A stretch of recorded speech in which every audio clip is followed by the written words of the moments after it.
58. ipuina.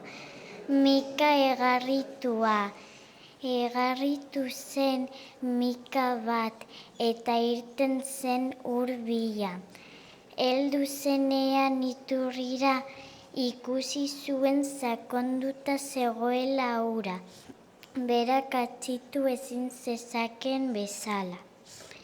Estutu zen, baina ikusten du neskatzen batek ura eramateko ekarri zuen pote bat.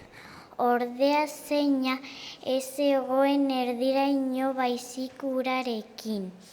Hau zer da, dio, egarriak eto behar nauela uraren ondoan, iturri sakondutik eta porte erdi betetik urik hartu ezinez, zer egin dezaket, asmatu zuen ekartzea eta behin banan botatzea potera harri koskor edo txikitxoak.